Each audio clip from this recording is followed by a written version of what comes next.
My name is Severin Garland. I am 72 years old, and until recently I considered myself a happy man. I was born in the small town of Callaway, Nebraska, to a farmer who had a lifelong dream that his son would build houses instead of plowing. My father was right. I became a civil engineer and worked for 40 years for a company that built shopping centers all over the Midwest. The work was good, steady, and allowed me to support my family and save for my old age. My wife's name was Octavia, a name as rare and beautiful as she was. We met at the University of Nebraska, where she was studying literature and I was studying engineering. Octavia was the kind of woman who could turn an ordinary home into a place you wanted to be. She worked as a librarian at the local school, loved to read, and always knew what book to give a child to make them love reading. She had soft brown hair that she never dyed and a habit of fixing her glasses when she was nervous. We lived together for 47 years. During that time, we had a daughter, Cordelia, our only child, and we poured all our love and hopes into her. Cordelia was a smart girl, studied well, played the piano, danced. Octavia took her to all circles and sections.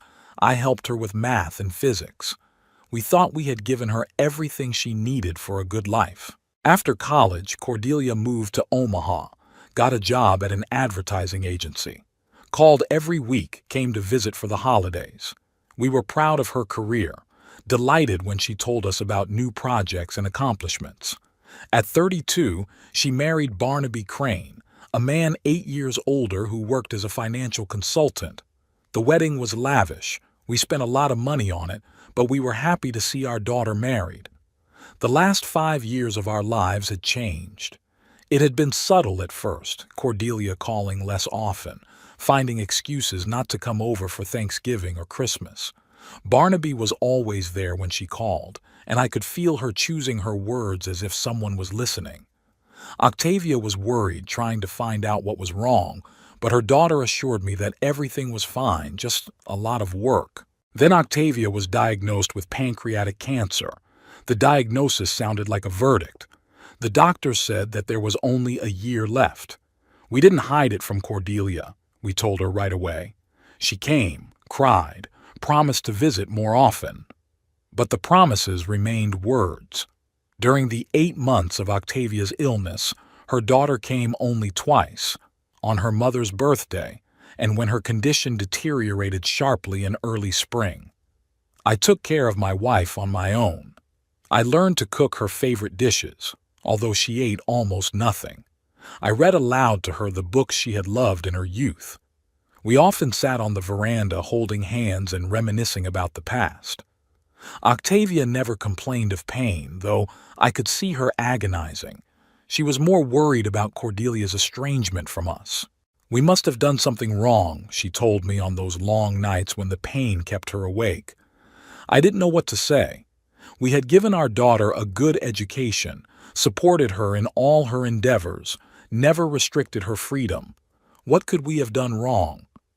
In recent weeks, Octavia had become quite ill. I hired a nurse, but most of the time I was with my wife myself. She became light, transparent, as if she were about to disappear into thin air. We hardly spoke at all. She was saving her strength, and I didn't know what to talk about.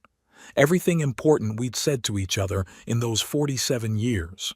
Cordelia called once a week, asking about her mother's condition, but I could hear the formality in her voice, as if she were performing an unpleasant duty. When I mentioned that Octavia was getting worse, the daughter would reply, "Hang in there, Daddy," and quickly ended the conversation. I understood that she was afraid that her mother's death might disrupt some of her plans. The day before Octavia died, the doctor told me the end was near. I called Cordelia and explained the situation. She said she would try to come, but Barnaby had an important meeting with clients and she couldn't leave him alone. I didn't insist. I realized that my daughter's priorities had long since been set in our favor. Octavia died at dawn on Saturday, April 23rd. I held her hand as she took her last breath. No one else was there. My wife, who had spent her life surrounding herself with people, reading to children, helping neighbors, had passed away alone, except for me. It was wrong, but there was nothing to be done. After the doctor had pronounced her dead and the funeral home had taken Octavia's body away, I was alone in a house that was suddenly too big and too quiet. The clock in the kitchen ticked louder than usual. The refrigerator hummed like a tractor. I sat down in Octavia's chair, the same one where she liked to read in the evenings, and tried to collect my thoughts. There was a lot to do. Organizing the funeral, notifying the relatives, sorting out the paperwork. But first of all, I had to call Cordelia. I dialed her number at 10:30 in the morning. The ringing seemed endless, and I was about to hang up when my daughter finally answered. Her voice was sleepy. Apparently I'd woken her up on a Saturday. "Hi, Daddy," she said, yawning. In the background, I heard Barnaby's voice mumbling something about coffee. "Cordelia," I began and felt my throat constrict. Simple words were suddenly hard to pronounce. "Your mom died. This morning, around 7. There was a pause. I could hear my daughter breathing into the tube, a closet door slamming somewhere. "Oh," she finally said. Not, "Oh my God," not, "No," not, "How did that happen?" Just, "Oh," as if I'd informed her that the store was out of milk. "Cordelia?" I interjected, thinking the connection had broken. "Yeah, I'm here, Dad. It's sudden." "Sudden? I mean, we'd been talking about Octavia dying for 8 months. The doctors warned us that time was short. How could it be sudden?" "The funeral will be on Monday," I said, "at St. Paul's Church, at 11 in the morning. Can you make it?" Again there was a pause. This time I heard Barnaby's voice clearly. "Honey, what's wrong?" And then my daughter's whisper, "Mom's dead." "Daddy," Cordelia said, and there was a note in her voice that I knew well. It was the tone she'd used as a child when she'd asked permission not to do her homework or skip music lessons. "You see, it's Barnaby's birthday on Monday. We've already planned everything, invited friends over. I was wondering if we could move the funeral to Tuesday." I stared at the wall opposite where a picture of our family, me, Octavia, and little Cordelia on a beach in California, hung. My daughter was about 10 years old at the time, smiling as she hugged us both around our necks. That little girl would never choose her birthday over her own mother's funeral. "You want to postpone your mother's funeral because of your husband's birthday?" I slowly muttered, not believing my own ears. "Well, not because of," Cordelia said hastily. "It would just be more convenient. We have the restaurant booked, the cake ordered, and then Mom won't find out, will she?" The last words sounded defiant, as if her daughter was defending herself against unfair accusations. "True," I agreed. "Your mother really won't find out, but I will know, and you'll know, and Barnaby will know." "Dad, don't be so dramatic. It's only 1 day apart. Just 1 day apart. Between mother and husband, between duty and convenience, between the family that gave you life and the man who gave you comfort." "Okay," I said. "The funeral stays on Monday. If you can't make it, I understand. Don't be mad at me, Dad. I'll be sure to come to the grave later. Put flowers." I hung up the phone before I finished. My hands were shaking, a lump in my throat. Octavia had been in agony for 8 months, and her daughter can't sacrifice one birthday for her mother's funeral. Can't cancel a restaurant and a cake for one last goodbye to the woman who carried her under her heart, gave birth to her, raised her, loved her unconditionally. I got up and walked around the house. Octavia's glasses were on the nightstand in the bedroom, and in the kitchen was her favorite cup, inscribed "Best Mom in the World," a gift from Cordelia last Mother's Day. Now that inscription seemed a cruel irony. The phone rang again. Cordelia, I thought, deciding to apologize, but the screen popped up with my brother Theodore's number from Missouri. "Severin, I'm sorry for your loss," he said. "Octavia was a wonderful woman. Agatha and I will come to the funeral." I told him about the funeral, about what needed to be done. Theodore offered to help with the arrangements. I agreed. It's good to have people who understand what family and duty are all about. After talking to my brother, I called a neighbor, Mrs. Fenwick, who was friends with Octavia. She immediately offered to help with the wake, bringing food, setting the table. Then Pastor Elwood called, offered condolences, and discussed the details of the service. People responded, offering support, all except the one who should have been there in the first place. In the evening, I sat on the porch where Octavia and I had spent the last few months and thought about how little I knew my own daughter. When did she become like this? When had she learned to prioritize so coldly and calculatingly? And why hadn't I noticed? Maybe Octavia and I did do something wrong. Maybe we spoiled Cordelia too much, didn't teach her to sacrifice her own desires for others. Or maybe it was Barnaby who gradually poisoned her mind with his values. Either way, the woman who bore and raised Cordelia would leave this world without a goodbye from her own daughter. And that was Cordelia's choice, her conscious decision. Now I had to live with that knowledge and decide what to do next. Monday was gray and rainy, just the right weather for a funeral. I woke up at 5 in the morning, unable to lie in bed, which seemed huge and empty without Octavia. I put on the black suit I'd bought for my nephew's wedding 5 years ago and put on the tie Octavia had given me last Christmas. In the mirror, I looked like an old man with gray hair and deep wrinkles around his eyes. When did I get so old? More people gathered at St. Paul's than I expected. Neighbors came. Former colleagues of Octavia's from the school library, women from her book club, couples we'd been friends with. Many worked with her in a charity that helped low-income families buy textbooks. I looked at those faces and realized Octavia had left a mark on so many people's lives. All of them took the time to see her off on her final journey. Brother Theodore came with his wife Agatha and 2 grown sons. We were not very close to him. We lived in different states and saw each other only once a year, but he was there for me. He helped with the arrangements, took care of the funeral home, made a list of people to call. Agatha brought food for the wake and ran the kitchen like it was her home all day. Pastor Elwood conducted a beautiful service. He had known Octavia a long time, baptized Cordelia, married us in this same church 46 years ago. He spoke of what a kind person she left us, how much love she gave to those around her. He told about her work in the library, how she read books to children in the hospital, helped adults learn the computer. Listening to him, I was proud of my wife and at the same time felt a sharp pain from the fact that her daughter was not near the coffin. Several times during the service I looked back at the front door, hoping to see Cordelia. Maybe she had changed her mind, canceled Barnaby's birthday party, come to say goodbye to her mother. But the door remained closed. The only daughter didn't come to her own mother's funeral. After the service, we drove to the cemetery. The rain intensified. We had to hold umbrellas to keep from getting wet. The coffin with Octavia's body was slowly being lowered into the ground next to her parents' grave.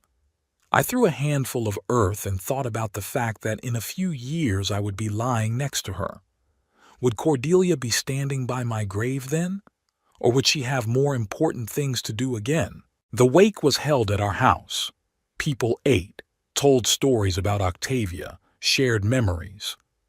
Mrs. Fenwick recalled how my wife taught her grandson to read when the boy was having trouble in school. A former colleague told of how Octavia organized a collection of books for an orphanage. Each story showed a new side of her, and I realized I didn't know everything about the woman I'd lived with for almost half a century. "Where's Cordelia?" one of the ladies from the book club asked. I thought she was coming.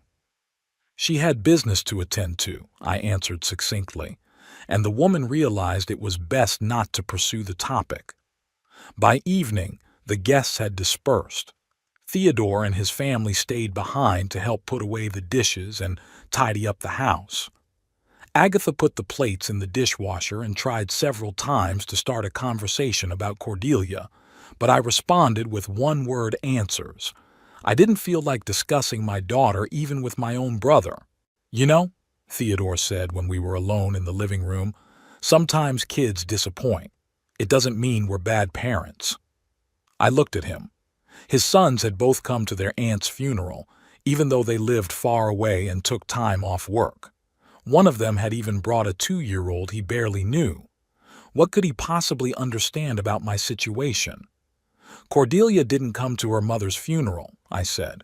Chose her husband's birthday. Theodore wrinkled his nose. Really? I thought she had something serious going on. She did. She's forgotten what family is. His brother remained silent. What was there to say? Some things need no comment. After they left, I was alone in the house that was now mine alone. Octavia was gone. Cordelia had shown me that she was kind of gone too. I walked around the rooms, turning the lights on and off, checking the locks. Everything was in its place, but the house seemed foreign. On the kitchen table was a stack of condolence cards, cards from friends and acquaintances who couldn't make it to the funeral. People wrote warm words about Octavia, remembered her kindness and generosity. Reading these letters, I thought about the fact that my wife was loved by many. It was a pity that they did not include my own daughter. That night I couldn't sleep for a long time. I lay in bed listening to the sounds of an empty house. A faucet dripped somewhere, the floorboards creaked, the wind moved the branches of the tree outside the window. I thought of Octavia, of how she had died holding my hand. I thought of Cordelia, who at that moment was probably blowing out the candles on her husband's cake. And gradually, a decision matured in me that seemed the only right thing to do in this situation.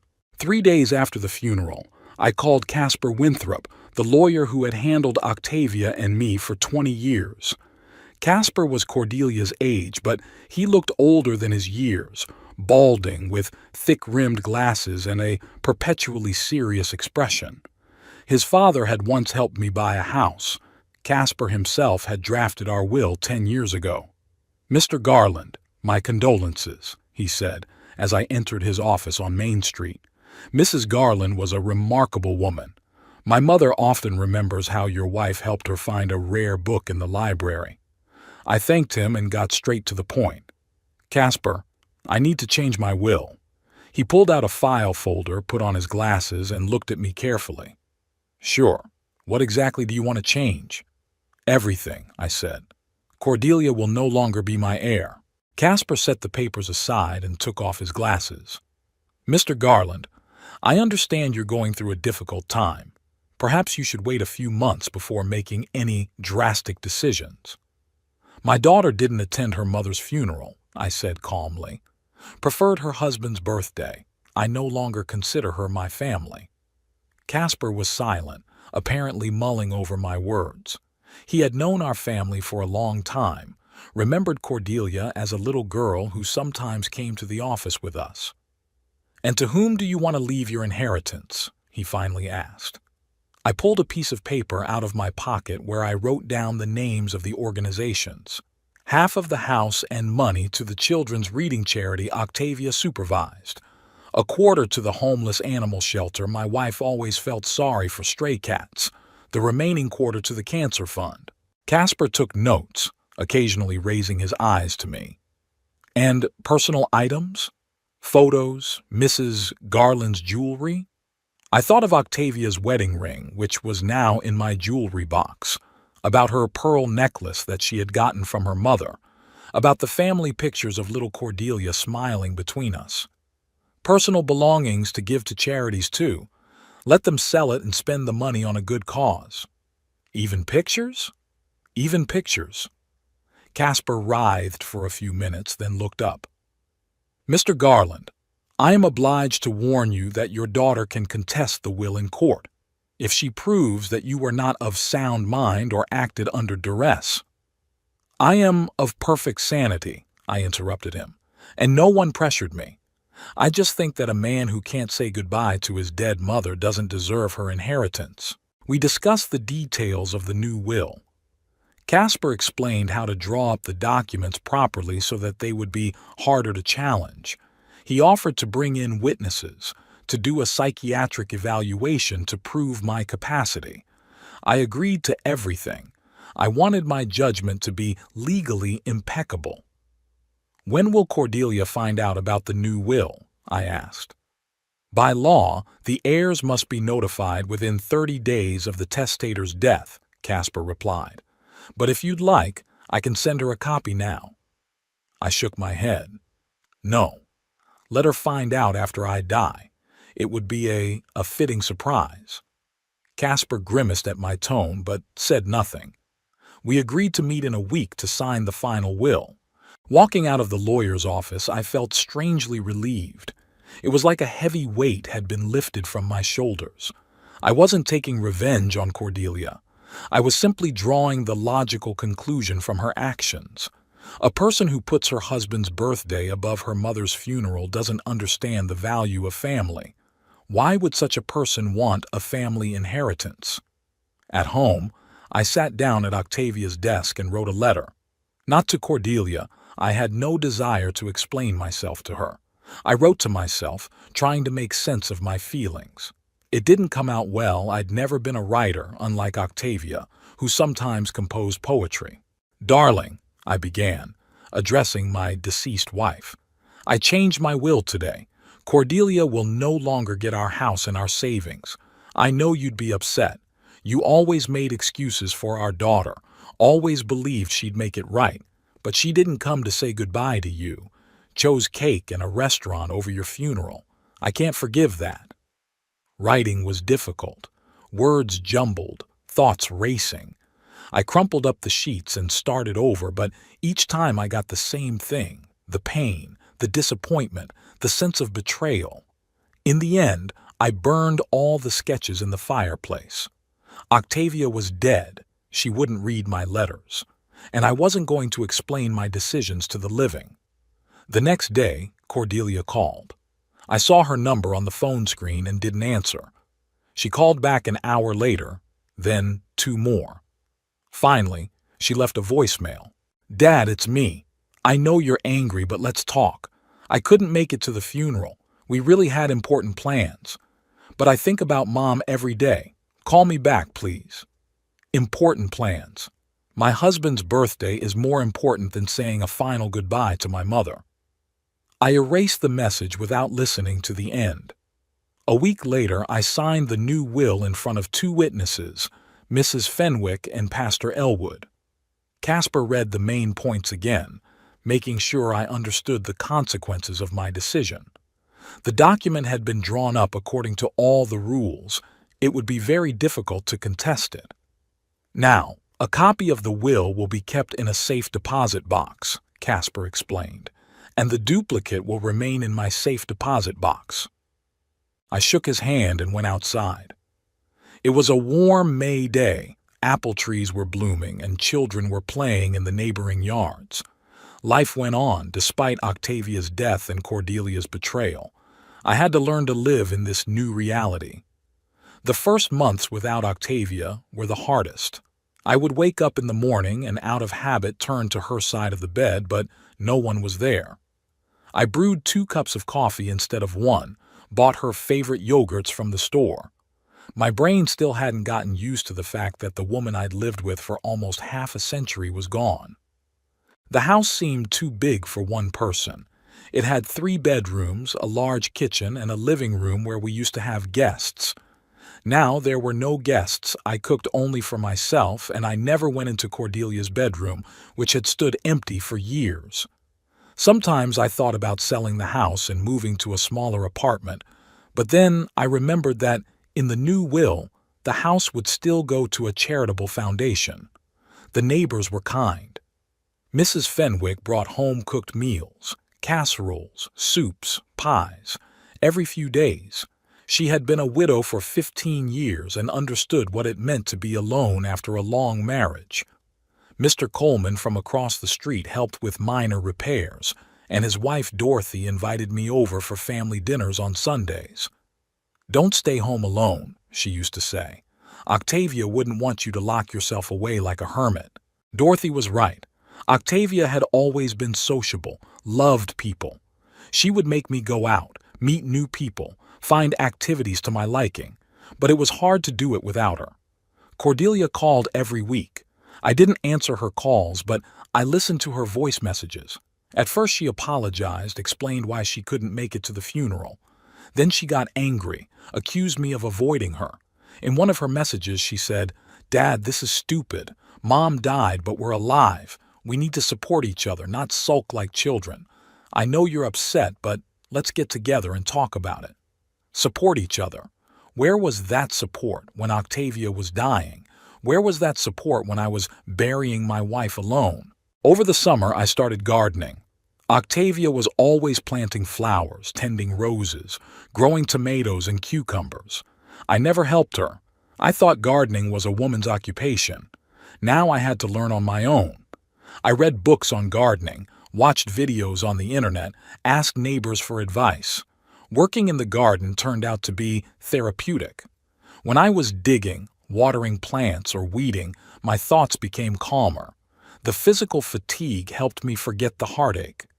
By the end of the summer, Octavia's garden was growing flowers again, but not as beautiful as they had been when she was there. In August, I joined the book club where Octavia used to belong. The ladies welcomed me, even though I was the only man in the group. We met every 2 weeks, discussed the books we had read, drank tea and cookies. The conversations were shallow but pleasant. The women shared news about grandchildren, discussed movies and television shows, and sometimes reminisced about Octavia. "She always had such a keen sense of books," said Estelle Brown, the club's oldest member. "Could explain why the author chose that particular ending, what he wanted to say between the lines." I listened to these stories and discovered new sides of the woman I'd lived half my life with. It turns out that Octavia wrote reviews for the local newspaper, helped aspiring writers edit their manuscripts, even tried to write a novel herself, but didn't finish. In the fall, Cordelia arrived unannounced. I was working in the garden removing fallen leaves when I heard the sound of a car in the driveway. I turned around and saw a familiar blue sedan. My daughter got out of the car, waved at me, and headed toward the house. She looked good, slim, well-groomed, wearing an expensive coat and leather boots. Her hair was shorter than I remembered, and there were faint wrinkles around her eyes. She was 37, but she looked younger. "Hi, Daddy," she said, stopping a few feet away from me. I could sense the uncertainty in her voice. "Cordelia," I replied, leaning on the rake. "What brings you to our area?" "Wanted to talk to you. You're not answering your cell phone." "I don't see what we have to talk about." She wrinkled her nose as if in physical pain. "Dad, I'm sorry I didn't make it to Mom's funeral. I really am. But you can't cut off communication because of that." "Yes, you can," I said calmly. "Turns out you can." We stood in the garden that Octavia loved so much and looked at each other like strangers. My daughter, whom I had taught to ride a bicycle, read bedtime stories to, escorted to first grade, stood before me and apologized for not attending her own mother's funeral. And I realized I couldn't forgive her. "Why don't we go inside?" Cordelia suggested. "It's cold outside." I nodded and walked toward the house without waiting for her. In the hallway, she took off her coat and hung it on the coat rack, the same place where Octavia's jacket had once hung. The gesture was so familiar, as if she still lived here. "Do you want coffee?" I asked out of habit. "Yes, thank you." I put the kettle on, pulling out 2 mugs. Cordelia walked into the living room, looking around. A lot had changed since her last visit. I'd put away some of the photos, rearranged the furniture, taken the figurines Octavia collected off the shelf.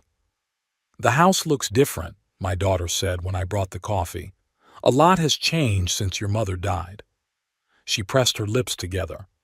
"Daddy, can we finally talk normally, without these barbs?" I sat down in my chair, the same one where I spent evenings with Octavia. "Talk." Cordelia set her mug on the coffee table and turned to me. I realized what I did was wrong. I should have canceled Barnaby's birthday party and come to the funeral. But you know how he is. He doesn't like it when plans change at the last minute. I know, I agreed. Barnaby doesn't like it when something doesn't go according to his script. Don't say that. He's a good man, just organized. Organized. A good word to describe a man who wouldn't let his wife say goodbye to her dead mother. Tell me about that day, I asked. About Barnaby's birthday. Cordelia looked confused. What exactly? Everything. How the celebration went. Was he happy? She was quiet for a moment, apparently trying to figure out where I was going with this. We went to a restaurant with some friends, ordered a cake. Barnaby got presents: a watch from me, a golf book from Jeremiah, a bottle of whiskey from Stuart. Just an ordinary birthday. And were you happy? What do you mean? Just answer. Were you happy the day your mother was buried? Cordelia turned away to the window. It was starting to get dark outside. The streetlights were being turned on. I've been thinking about Mom. All day long I've been thinking about her. But she didn't come. She didn't come, she repeated quietly, and I regret it. Do you regret not coming, or do you regret that I'm angry with you? The question sounded harsher than I'd planned. Cordelia turned to me and I saw tears in her eyes. I wish I hadn't come, she said. I really do, Daddy, if it were possible to get that day back. But you can't.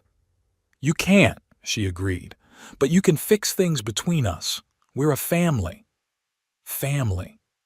The word sounded strange in her mouth. When was the last time she'd acted like family? When she didn't call out of courtesy, but because she missed you. When had she come over just to spend time with her parents? Family isn't just blood, I said. It's loyalty, mutual aid, a willingness to sacrifice your own interests for your loved ones. You've shown that you have other priorities. I have a husband, a life of my own. That's fine. That's fine. But then don't talk about family.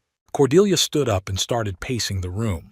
What do you want me to do, Dad? For me to divorce Barnaby, move in with you, devote the rest of my life to you? I want you to be honest, with yourself and with me. I am honest. Then tell me, if I died tomorrow and Barnaby had an important client meeting the day after tomorrow, would you come to my funeral? The question hung in the air. Cordelia stopped in the middle of the room and stared at me. I could see her thinking, weighing the answer. And that was the best characterization of our relationship. A daughter couldn't answer offhand whether or not she'd come to her father's funeral. Of course I would come, she finally said, but her voice sounded unconvinced. Of course, I repeated, like you came to your mother's funeral. She sat back down, covering her face with her hands. Dad, I don't know what to say. Yes, I did wrong, but people make mistakes. Some mistakes can't be undone. So, you'll never forgive me? I looked at my daughter, a grown woman who was crying in her late mother's chair. Cordelia, whom Octavia and I had loved so much, whom we had given the best years of our lives to, who had grown up to be a stranger. I'll forgive you, I said, when you realize exactly what you've done. I understand. No. You understand that I'm angry. They're different things. Cordelia spent another hour trying to convince me to resume communication.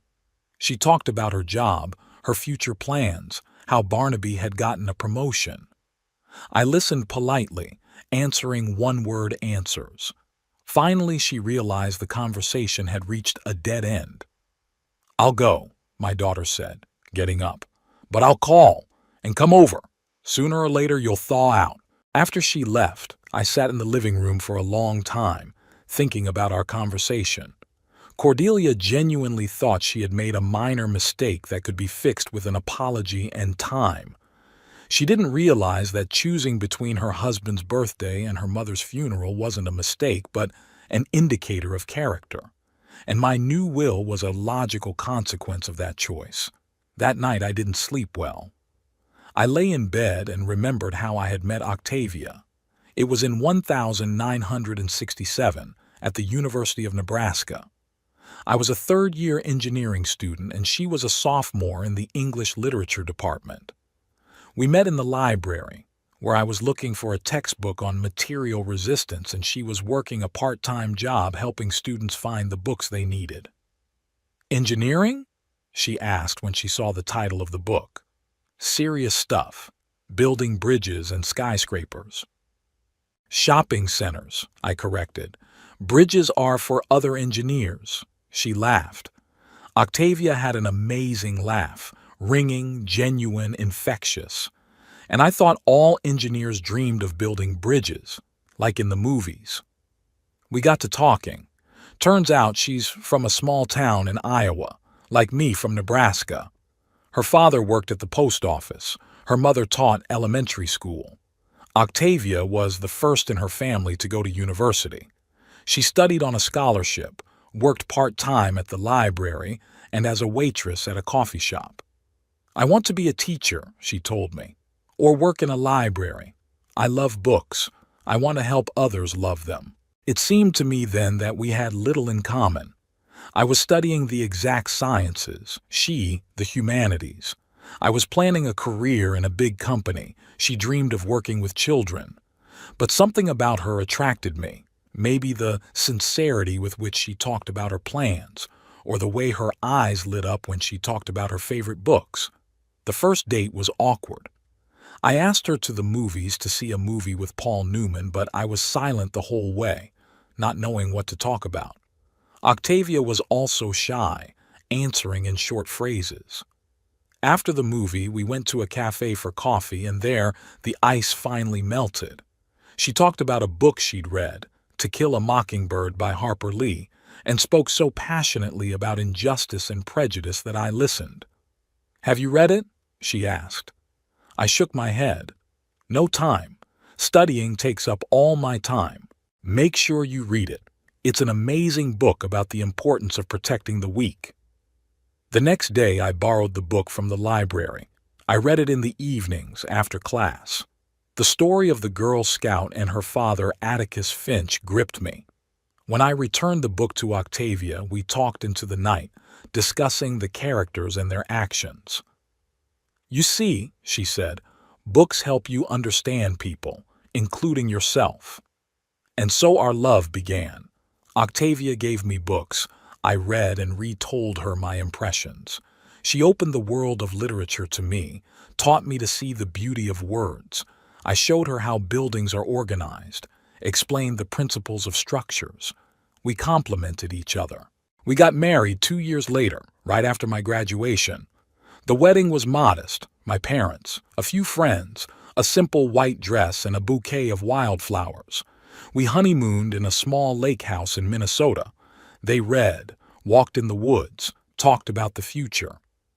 "I want 3 children," Octavia confessed, lying on my shoulder on the lake shore. 2 boys and a girl. "And I want a house with a big garden," I replied, "so the children can play outdoors." We made plans, dreamed, believed that a long, happy life lay ahead. And for the first few years, it was. I got a job in a construction company. Octavia worked in the school library. We rented a small apartment and saved money for a house. Cordelia was born 3 years after we were married. The labor was difficult. The doctors said the next children were unlikely. We were upset, but we didn't despair. "But we will give all the love to one," said Octavia, holding her newborn daughter to her chest. And we did give her all our love. Cordelia was the center of our world. When she was sick, we took turns at her crib. When she started school, we helped her with her homework. When she got into music, we bought a piano and paid for lessons, even though money was tight. "She's going to be special," Octavia said as she listened to Cordelia play a children's piece. "I have a feeling she will be." Octavia was right. Cordelia was indeed special, smart, talented, beautiful. She did well academically, participated in school plays, had many friends.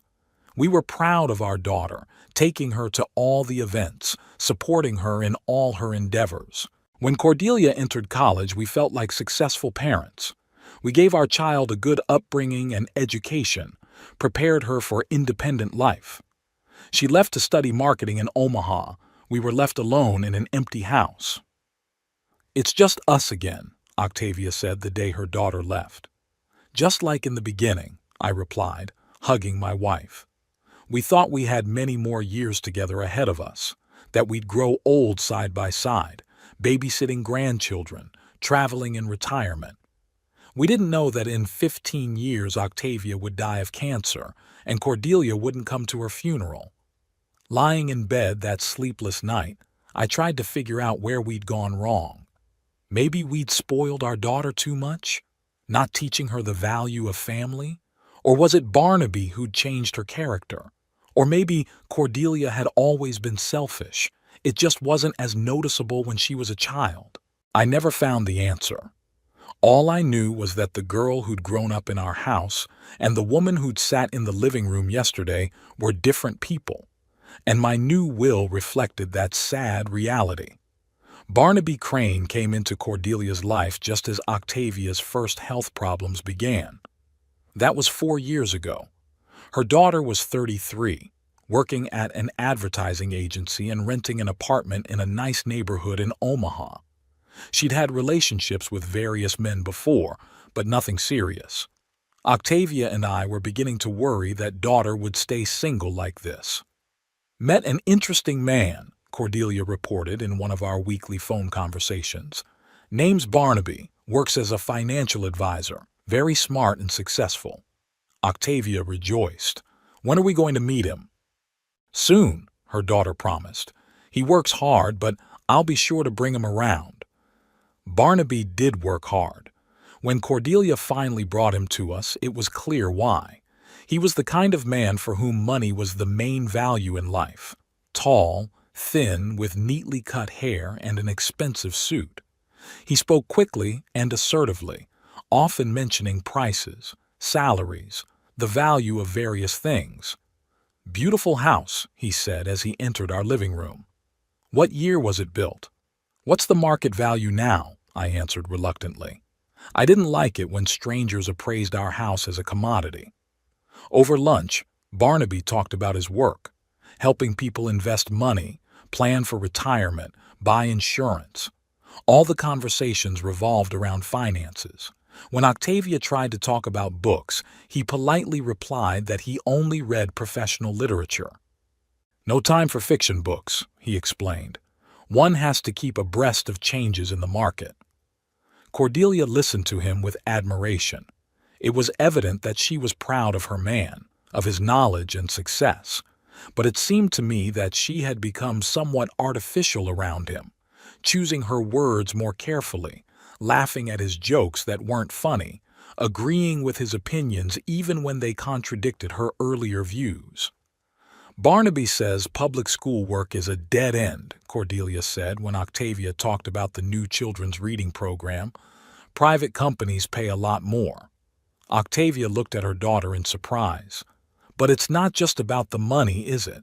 Working with children is satisfying." "Satisfaction doesn't pay the bills," Barnaby interjected with a condescending smile, though, of course, everyone chooses their own priorities. There was a sense of superiority in his tone of a man who considered money the only measure of success. Octavia fell silent, and I saw her lips quiver. My wife has spent her life helping children to love reading, putting her heart into her work, and this man actually called her profession worthless. After they left, Octavia was silent for a long time. We were washing dishes in the kitchen. She mechanically wiped the plates with a towel. "What do you think of Barnaby?" she finally asked. I chose my words carefully. "He's determined. I think he looks at Cordelia as a beautiful thing. You know how people buy an expensive car not to travel, but to impress." Octavia was perceptive. I, too, noticed the way Barnaby showed off Cordelia, talking about her accomplishments at work, boasting about her looks, mentioning how much money she made. It was as if she was his investment portfolio. In the following months, the changes in his daughter's behavior became more noticeable. She called less often, and when she did, the conversations were short and formal. She stopped coming over on weekends, citing busyness. Brought Barnaby over for Thanksgiving, but they only stayed a few hours. "We have a client meeting on Friday," Barnaby explained. "We need to get ready." "On Thanksgiving?" Octavia wondered. "Money doesn't sleep," he replied with the same condescending smile.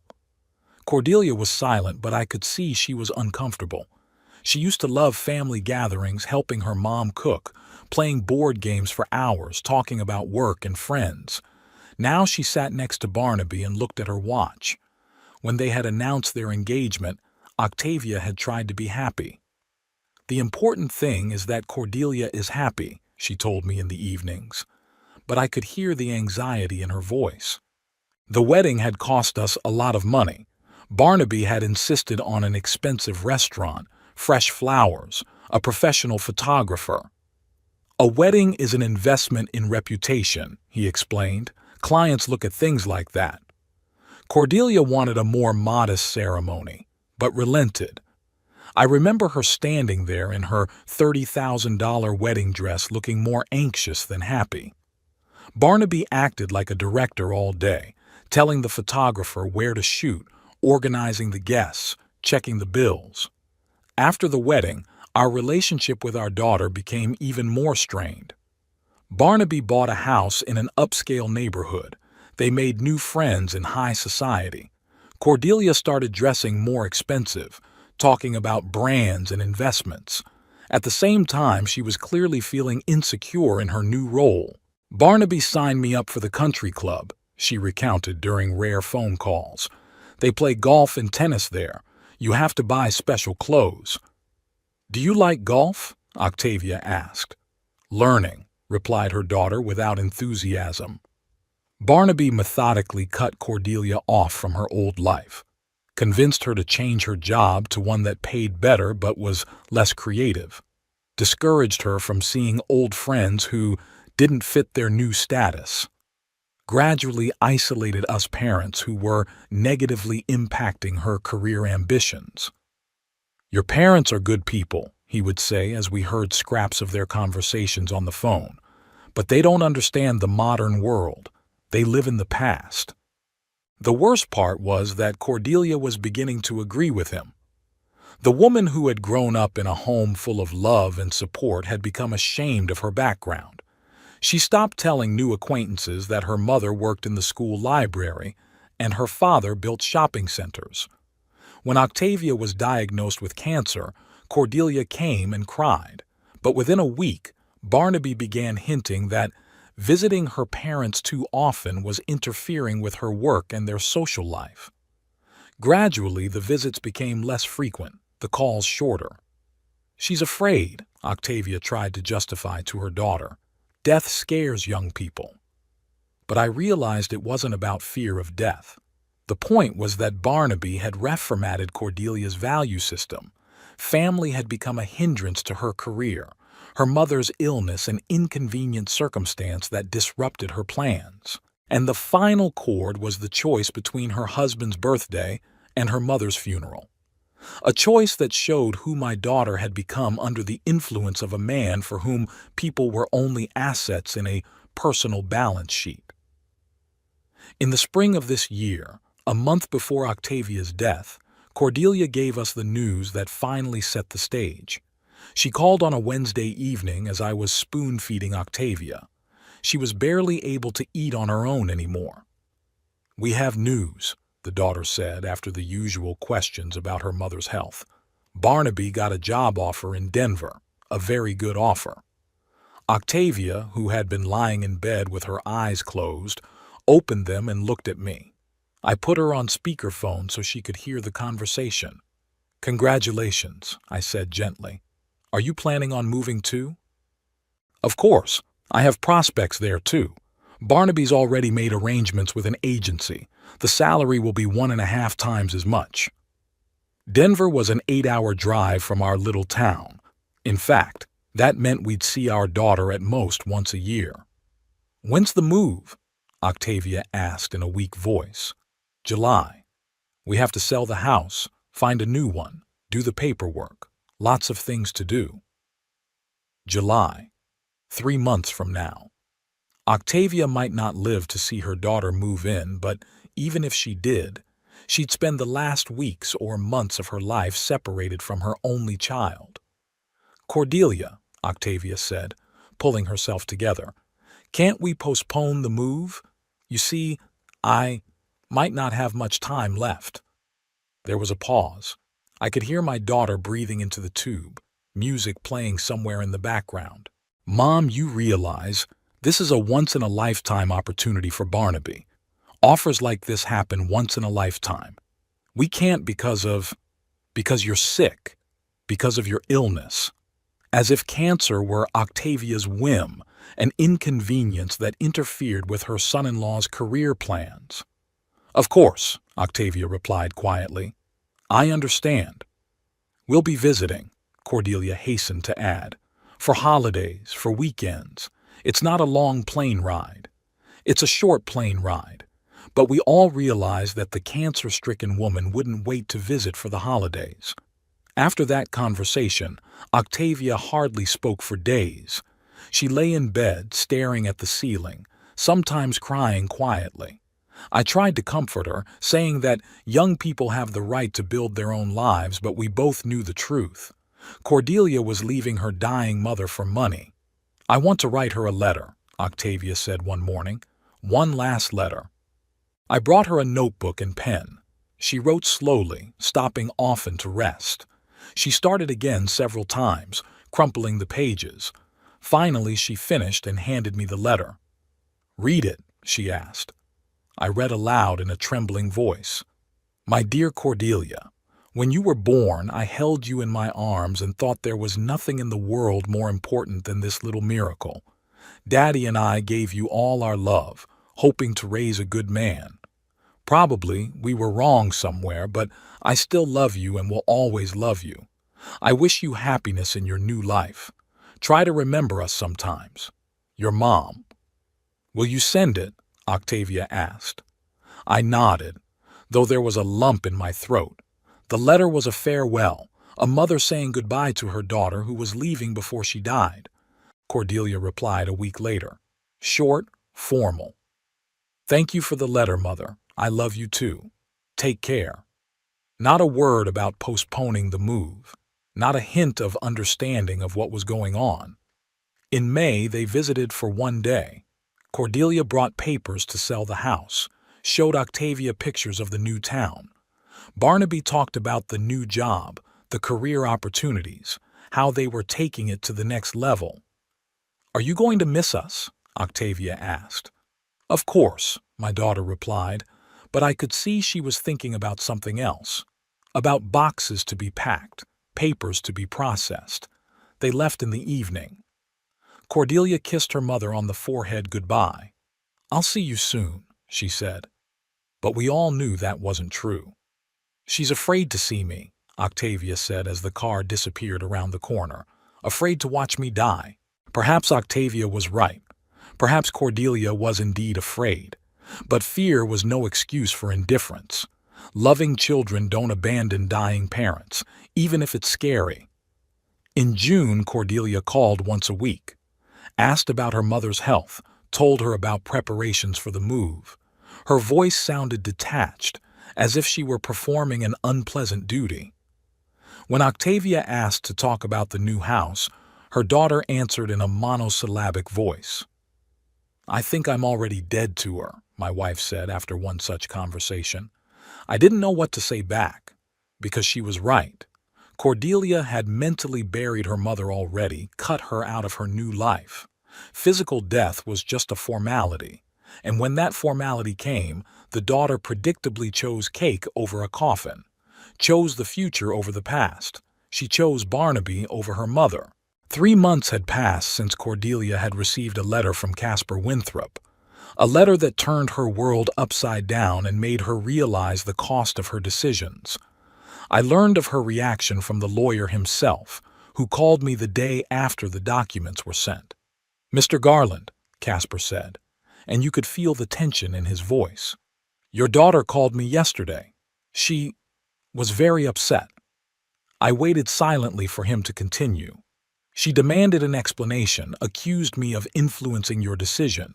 Then she started threatening to sue, saying she'd prove your dementia. The conversation was unpleasant. "I'm sorry you had to listen to that," I said. "Cordelia doesn't handle uncomfortable news well. She said she's coming to see you. Be prepared for an emotional conversation." Casper was right. Cordelia arrived that same evening. I heard the sound of the car at 9:30 as I was getting ready for bed. A minute later, fists pounded on the door. "Dad, open up! I need to talk to you!" I slowly made my way to the door and opened it. On the threshold stood my daughter in an expensive coat, with eyes red from tears and her hair disheveled. In her hand she clutched a letter from a lawyer. "What does this mean?" she shouted, waving the paper. "You disinherited me because I didn't show up for the funeral." "Come on in," I said calmly. "The neighbors will hear." She stormed into the house, walked through the living room, turned to me with a furious face. "Explain to me what's going on." "You got the letter. It explains everything." "It doesn't explain anything. It says you left your house and money to some charities, and nothing to me." Cordelia paced the room, gesticulating, her voice trailing off. She was in a near hysterical state. "Sit down," I suggested. "Let's talk calmly." "Calmly?" she shrieked. "You stole my inheritance from me and I'm supposed to be calm?" "Your inheritance?" I interjected. Interesting choice of words. She paused, looking at me. "What do you mean?" "You consider the house and the money yours, even though you haven't earned a penny of that wealth." "I am your daughter. It's my right." "A right." Cordelia spoke of inheritance as a right, not as a gift from loving parents, as if we owed her our property simply for the fact of being born. "Sit down," I repeated more sternly, "or leave. Screaming in my house is not something I will allow you to do." She pressed her lips together but sat down in the chair opposite me. The letter trembled in her hands. "Daddy," she said, trying to speak more calmly, "I realize you're upset about the funeral, but that's no reason to disinherit me. Mom wouldn't have approved of that." "How do you know what Mom would have approved of?" "She loved me." "She did, and you trampled on that love." Cordelia sobbed. "I didn't mean to upset her. It's just circumstances were unfortunate." Circumstances were unfortunate. Amazing wording to describe the choice between her husband's birthday and her mother's funeral. "Tell me about the circumstances," I asked. "What prevented you from coming to the funeral?" She faltered. "Well, it was Barnaby's birthday. We planned it in advance, booked a restaurant." "So? You couldn't cancel?" "Important people were invited. Barnaby's clients, co-workers. If we'd canceled at the last minute—" "So what? Barnaby would have lost clients." "Possibly. He says that in his business, reputation is everything." Reputation. So Barnaby's reputation was more important than the memory of his dead mother. "And your reputation?" I asked. "As a daughter?" Cordelia lowered her eyes. "Mom was already dead. She didn't care." "And I cared. And the people who came to say goodbye to your mother cared. They asked where you were." "What did you tell them?" "That you had things to do." We were silent. The wind was howling outside the window, a clock ticking somewhere in the house. Cordelia wiped her tears with the back of her hand. "Daddy," she said finally, "I know what I did was wrong, but you can't take everything away from me because of one mistake." "One mistake?" "Well, maybe a few. A few mistakes." She still didn't realize the magnitude of what had happened. "Cordelia," I said, looking into her eyes, "you barely visited your dying mother for 8 months, moved to another state knowing she might not live to see you leave, didn't show up to her funeral for your husband's birthday, and now you're talking about a few mistakes?" She was silent, rubbing the edge of the letter. "You want me to change the will back?" I continued. "Okay. Answer one question honestly. If I died tomorrow and Barnaby had an important meeting the day after tomorrow, would you come to my funeral?" Cordelia raised her eyes, looking at me. I could see her thinking, weighing the answer. And in that pause was the answer to my question. Of course I'd come, she said finally, but her voice sounded unconvincing. Of course, I repeated sadly. Like you came to your mother's funeral. Cordelia spent another 2 hours in the house trying to convince me to change the will. She cried, begged, promised to make it right. Then she made threats, said she would go to court, prove my dementia, challenge the documents. I listened in silence, nodding occasionally. Do you realize you're depriving me of my future? She shouted. Barnaby and I were counting on that money. We were planning to buy a bigger house, have kids. Planning to buy a house with my dead grandmother's money. To have kids with Grandpa's inheritance. For Cordelia, Octavia and I were not parents, but a source of funding. What if I told Barnaby the truth? She said suddenly. That you disinherited us? He might want a divorce. I looked at my daughter, a grown woman who was afraid her husband would leave her for money. So what? Wouldn't that show what kind of man he is? He's good. Just practical. Practical. A good word to describe a man who married a woman for her future inheritance. Cordelia, I said tiredly, go home. Think about our conversation. I'm not leaving until you promise to change your will. Then you can stay for life. She got up, walked across the room, stopped at the fireplace where the photograph stood, picked up a picture of her as a little girl sitting on Octavia's lap. Do you remember when my mother used to read me fairy tales? She said quietly. Every night. Cinderella, Sleeping Beauty. I remember.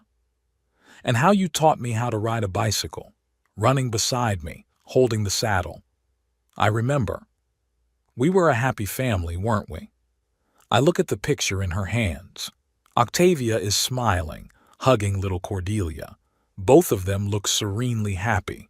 We didn't know then that the blonde-haired girl would grow up and not come to her mother's funeral. We were, I agreed, but you were a different person then. I'm the same.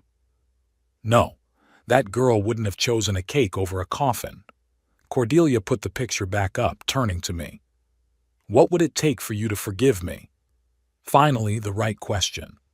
Not how to get the inheritance back, but how to earn forgiveness. Become the person you were, I answered. To remember what family is. But how? Tell me specifically, I thought. How do you explain the basics of humanity to an adult? Divorce Barnaby, I said finally. Cordelia recoiled as if I'd slapped her. What? You heard me. Divorce the man who turned you into this. I can't. I love him. Or love the comfort he provides. She opened her mouth to object, but no words came out. We both knew the answer. Barnaby didn't make you miss the funeral, I continued. You chose his birthday yourself, but he created a value system where money was more important than people, and you accepted that system. He's a good husband. A good husband would let his wife say goodbye to her dying mother. Cordelia was silent, rubbing her wedding ring. An expensive ring with a large diamond, a symbol of Barnaby's success. If I get divorced, she said quietly, will you change the will? I don't know. We'll see what you become without it. And if I don't get divorced, then you'll be left with what you have, with a husband who values you as an asset and no parental blessing. She hesitated. I could see the calculation going on in her head. How much the divorce would cost, how much she would lose in property division, how much she could get from the inheritance. Even at this moment she was thinking in numbers as Barnaby had taught her. I need time to think, Cordelia said finally. You have time. I'm not going to die in the next few days. She gathered her purse, put on her coat. On the threshold she turned around. Dad, what if I just visit more often? Call every day, help around the house. It wouldn't help. It's not about visiting more often. What is it about? It's about who you are, and as long as you're Barnaby Crane's wife, you're not my daughter. She left without saying goodbye. I heard the car start as she drove off into the night. Perhaps forever. The next day I got a call from Barnaby. His voice sounded strained but polite. Mr. Garland, I need to talk to you. Go ahead. Cordelia told me about the will. I think we can find a compromise. Compromise. The word sounded like a business proposal in his mouth. What kind of compromise? I asked. You see, we're willing to change a few things. Cordelia will visit you more often. We can help with the house, with the garden, maybe even move back to Nebraska if it would help restore family relations. Barnaby spoke with the tone of a businessman offering a deal. Visit his father in exchange for an inheritance. Move to another state for money. And what are you personally willing to change, Mr. Crane? I asked. A pause. What do you mean? You wouldn't let your wife say goodbye to your dying mother for your own birthday. What are you willing to do to remedy that? I didn't forbid Cordelia to go, he answered cautiously. It was her decision. Under your influence. Mr. Garland, I understand you're upset, but let's be practical. You can't change the past. You can only build the future. Practical. He was suggesting I be practical about his wife missing her own mother's funeral. The future has already been built, I said. Cordelia made her choice. I made mine. But we can talk things over, find a solution that will suit everyone. I hung up. Barnaby called twice more, but I didn't answer. There was no point in talking to a man who thought his mother's death was a bargaining chip. A week later, Cordelia came again. She didn't look well, gaunt, with dark circles under her eyes. She sat down in the living room, silent for a long time. I spoke to the lawyer, she said at last. He said that the will is competently drafted. It would be very difficult to contest. Casper is a good specialist. He also said you had a psychiatric evaluation, confirmed your capacity. Confirmed. Cordelia sighed. So you really did think this through beforehand. This isn't an impulsive decision. No. Dad. She started and fell silent. Then she tried again. I've been thinking about what you said, about the divorce. I waited, not answering. If I divorce Barnaby, is that a guarantee you'll change the will? No. She looked at me in surprise. No? Divorce is only the first step. You have to figure out what you'll become without it. What if I become the right person, but you still won't change the will? Then at least you'll be the right person. Cordelia hesitated. So I'm not supposed to change for the money, but for me? You're finally starting to understand. She stood up, walking across the room. It's hard. I've been living differently for 4 years now. I've gotten used to a certain standard of living, to people, to ways of thinking. Used to putting money before people. Yeah, she agreed quietly. I guess so. The first honest admission in a long time. Barnaby's very upset, Cordelia continued. Says that if I don't resolve the inheritance issue, it will affect our marriage. Is he threatening divorce? Not directly, but he's hinting. And how do you feel when he says that? Cordelia paused at the window, looking out at the garden where I was trying to keep Octavia's flowers alive. Fear, she admitted. Fear of being alone. No money, no status, no familiar life. And love? Love of what? Do you feel love for a husband who threatens to leave you for money? A long pause. I don't. I think I've forgotten what love is. It was the most honest thing Cordelia had said in all our conversations. Mom loved you, I said, unconditionally, without demands, without conditions, even when you disappointed her. I know. And I loved, up to a point. And now? I looked at my daughter, a woman lost in someone else's values and trying to find her way home.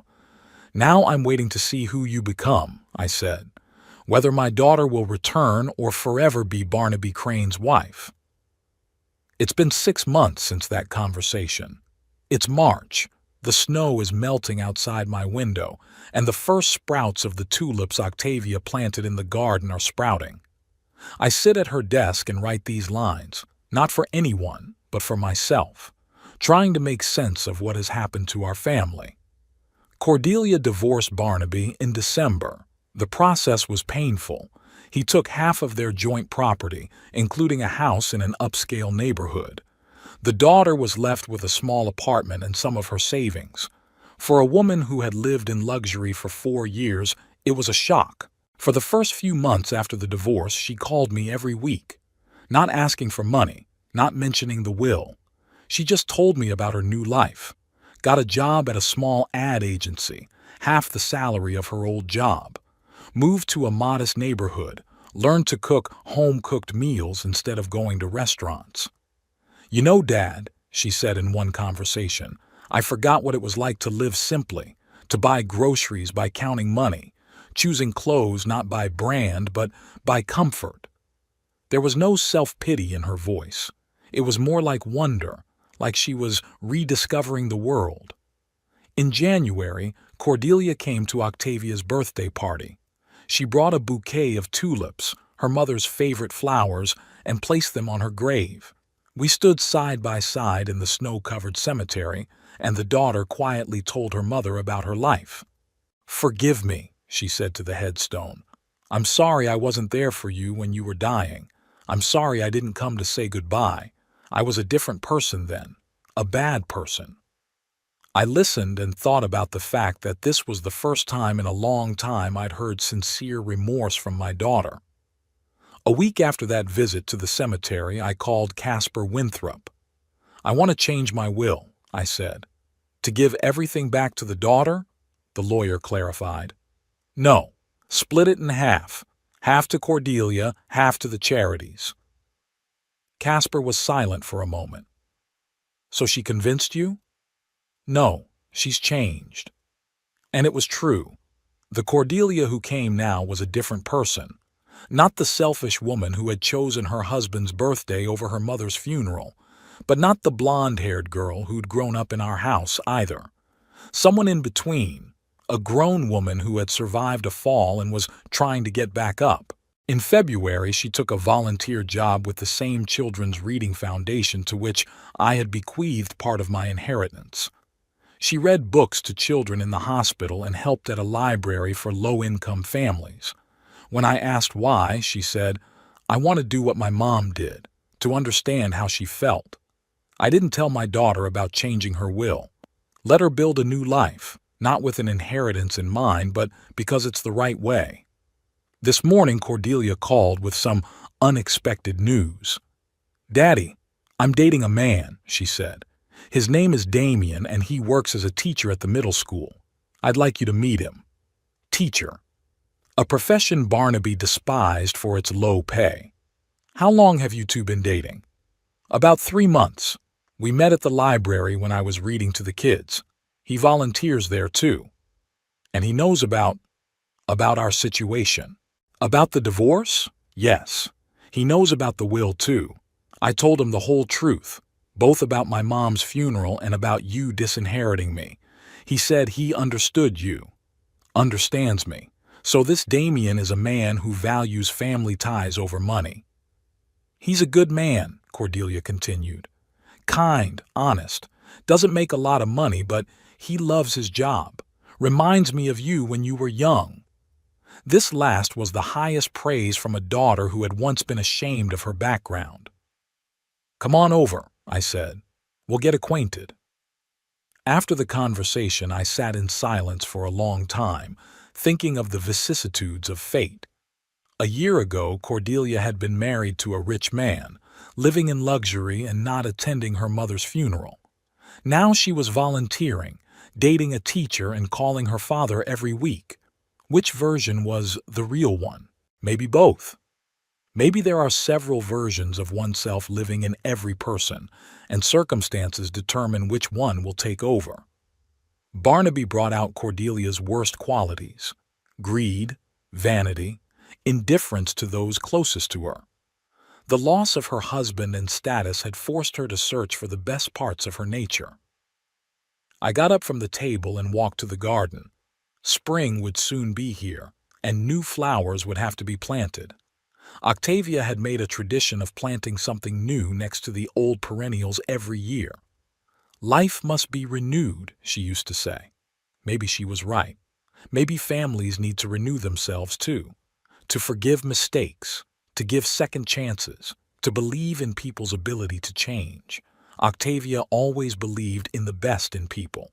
Even in the last days of her life, she justified Cordelia, hoped she would be reformed. Standing in the garden among the barely budding sprouts, I made a final decision. When Cordelia arrived with her teacher, I would tell her about the new will, that she was my daughter again and therefore entitled to part of the family inheritance. But not all of it. The other half will go to charitable foundations, as a reminder that money should serve people, not the other way around. It would be a lesson Cordelia would remember for the rest of her life. The sun was shining brighter, the snow was melting faster. Spring was coming to our little town in Nebraska, bringing with it the hope of renewal. And I felt, for the first time in a long time, that our family had a future. Octavia would be pleased. Her daughter had finally come home. It's been a year since I wrote this story. I'm now sitting on the same veranda where I spent the last few months with Octavia, looking out at the garden which has blossomed again. Cordelia comes every weekend, helping to tend her mother's flowers. We work in silence, each of us thinking about our own things, but the silence is no longer burdensome, it's healing. Damien turned out to be exactly as I'd imagined him from my daughter's stories. A calm, thoughtful man who looks at the world through the eyes of a teacher, seeing potential in people, not just what they have now. When I told him the whole story of the will, he nodded with understanding. Money shows a person's character, he said. It doesn't create it, it shows what's already inside. They married in the fall. A modest wedding in the same church where Octavia and I had been married, where she had been buried the year before. This time it was different simple flowers from our garden, $100 dress instead of $30,000, a homemade cake instead of a tiered cake from a pastry chef. But Cordelia glowed with happiness in a way she hadn't at her first wedding. "You know, Daddy," she told me at the father-daughter dance, "back then I was marrying status and opportunity. Now I'm marrying a person." They live in a small house near the school where Damien works. Cordelia runs a children's reading program at the same library where her mother once worked. They don't make much money, but they make enough. I can see my daughter blossoming in this simple life, finding joy in the little things she used to think were unworthy of attention. 2 months ago, Cordelia announced she was expecting a baby. "My first grandchild will be born in the fall. They want to name him Octavian, in honor of the grandmother he will never see, but whose love of books and children he will hopefully inherit." Barnaby, meanwhile, has married a young girl from a wealthy family. Cordelia had heard of it from mutual acquaintances, but the news did not upset her. "He's found what he was looking for," she said calmly, and I realized that my daughter had finally healed from her past. Reflecting on the experience, I realized a few important things. First, family is not about blood, but about choice. Every day we choose whether to be a family or just people connected by kinship. Cordelia chose not to be my daughter for 4 years, and I chose not to be her father a year ago. Both of us had that right. Secondly, money really shows a person's character, not to spoil or improve, but to reveal what's hidden inside. The inheritance was a test for Cordelia, and she failed it. Losing the inheritance was another test, and she passed it. Third, it is never too late to change if there is a sincere desire to change. Cordelia was 37 when she decided to become a different person. Many people her age already consider their character to be formed, but she proved that this was not the case. Finally, and most importantly, forgiveness is not a weakness, but a strength. A year ago, I thought I was being principled by disinheriting my daughter, but really I was just hiding behind pride. Real integrity is giving people a second chance when they deserve it. Octavia knew that better than I did. All her life she believed in the ability of people to change for the better. Working with children, she had seen a bully boy become an excellent student and a shy girl become a class leader. People grow throughout their lives, she told me. Only adults forget that. I'd forgotten, but Cordelia reminded me. Now, sitting in the garden where Octavia's roses bloom and our cat, Cordelia gave him to me for Christmas, plays, I feel peace. Not the kind of peace that comes from a justly executed retribution, but the kind of peace that comes from a healed family. A daughter has found herself. A grandson is growing in her belly. The money Octavia and I have saved all our lives will go to the continuation of the family and to the people who need it. The circle has closed just right. Sometimes in the evenings, as the sun sets behind our neighbors' houses, I think of Octavia sitting next to me on the veranda, not as a ghost, but as a memory of love surviving death, family surviving betrayal, and hope surviving despair. My wife was right. People are capable of change. And families, too, are capable of resurrection if there is patience to wait and wisdom to forgive. The story ended well. Not the way I had planned a year ago, but the way it should have been.